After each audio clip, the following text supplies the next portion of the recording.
Hello student, कैसे हैं आप। नेक्सस एजुकेशन पॉइंट में आपका स्वागत है। हम हाजिर एक नई वीडियो के साथ। आज हम बात करेंगे BA program most very important topic है रियो सम्मेलन या पृथ्वी सम्मेलन पर निबंध लिखिए।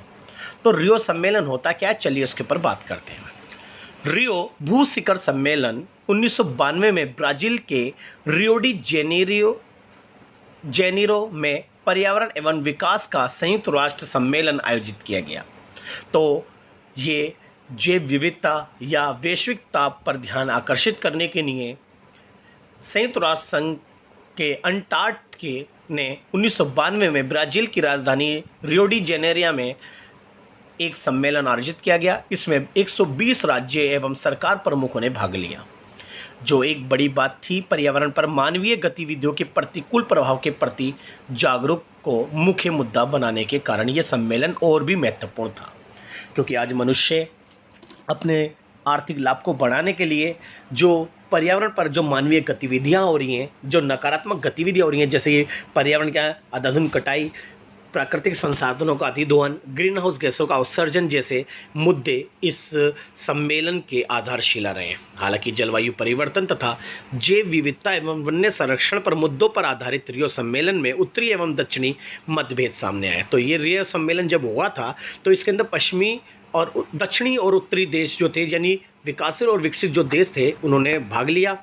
तो इस सम्मेलन में एक बात सामने आई कि जो विकसित देश हैं उनके विचार पर्यावरण को लेकर अलग हैं, और जबकि विकासशील देशों के विचार अलग हैं। यानी विकसित और विकासशील देशों के दोनों के अलग अलग विचार सामने आए, और इसके साथ ही इनके अंदर जो मतभेद था वो भी सामने उभर कर आया।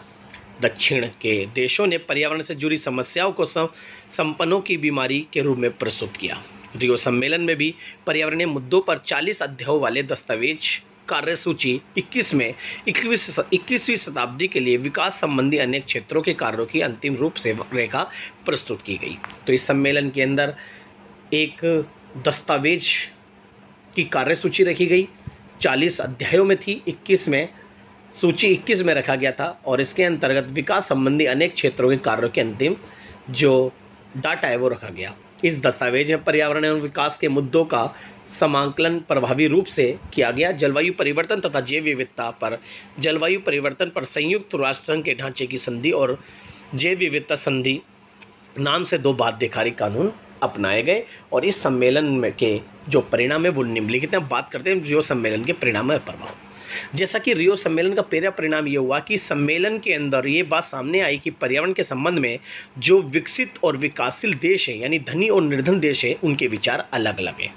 शायद रियो सम्मेलन नहीं होता तो हमें इनके विचार भी समझ में नहीं आते। दूसरा है, धनी देश वैश्विक ताप वृद्धि और ओजोन परत को लेकर चिंतित थे। यानी इस सम्मेलन में जो विकसित देश थे वो ये इस बात पर चिंतित थे कि वैश्विक ताप वृद्धि और ओजोन परत को कैसे रोका है, जबकि जो विकासशील यानी निर्धन देश थे वो अपने आर्थिक विकास और पर्यावरण के प्रबंध में आपसी संबंधों को सुलझाने के लिए ज़्यादा चिंतित थे। तो दोनों की सोच अलग अलग थी।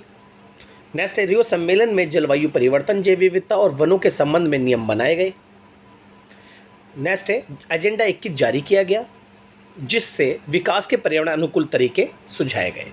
इस सम्मेलन में इस बात पर सहमति बनी कि आर्थिक विकास का तरीका ऐसा होना चाहिए कि पर्यावरण को नुकसान न पहुंचे, यानी सतत विकास को बढ़ाना चाहिए। नेक्स्ट है, अंतर्राष्ट्रीय पर्यावरण कानून का निर्माण विकासशील देशों के हितों को ध्यान में रखकर किया गया, और इसके अंतर्गत जितने भी नियम बनाए गए वो विकासशील देशों के हितों को ध्यान में रखकर बनाए गए। तो ये रियो सम्मेलन उसके परिणाम थे, इसको अच्छे से कर लीजिएगा। अगर आपने अभी तक हमारे चैनल को सब्सक्राइब नहीं किया है तो हमारे चैनल को सब्सक्राइब करें, बेल आइकन जरूर बजाएं, लाइक कमेंट शेयर करना ना भूलें।